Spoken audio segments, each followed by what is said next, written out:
मैं साफ तौर से कह रहा हूं, ये सरकार चाइना से डरती है।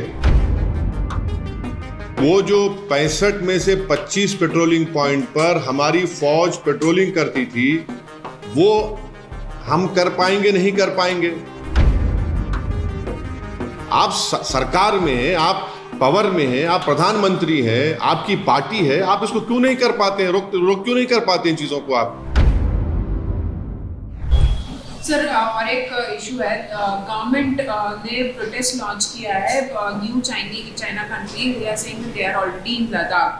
The government has launched a strong protest with China over the recent creation of two countries, and they are saying that they are already. ये क्या लैंग्वेज है मोदी सरकार की? हम स्ट्रांग प्रोटेस्ट लॉन्च कर रहे हैं, फिर आप उनको बोल रहे हैं कि आके भारत में इन्वेस्टमेंट करो, फिर आप चाइना से कह रहे हैं कि ठीक है, हमारा जो इंपोर्ट इम्बैलेंस है चाइना से कंटिन्यू होता रहेगा।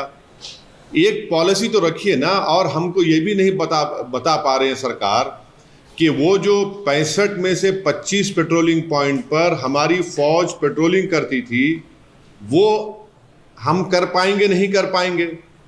और आप जो एग्रीमेंट चाइना से किए उसको ले जाकर यांगसे अरुणाचल से मिला दिए।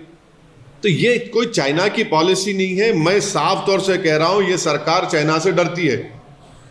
आपको हम स्ट्रांग प्रोटेस्ट क्या प्रोटेस्ट है? हमारी जमीन पर वो लोग ये एक कंट्रीज बना रहे हैं और डैम बना रहे हैं, और डैम बनाएंगे तो नुकसान किसको होगा? माने बिलियंस ऑफ डॉलर्स क्या उस चाइना ने अनाउंस कर दिया। तो खुद बीजेपी वाले कह रहे नुकसान हो रहा, तो क्या करेंगे? आप खाली जबानी बोलेंगे? आप सरकार में हैं, आप पावर में है, आप प्रधानमंत्री हैं, आपकी पार्टी है, आप इसको क्यों नहीं कर पाते हैं? रोक क्यों नहीं कर पाते इन चीजों को आप? मगर आपको चाइना से पैसा चाहिए इन्वेस्टमेंट के तौर पर।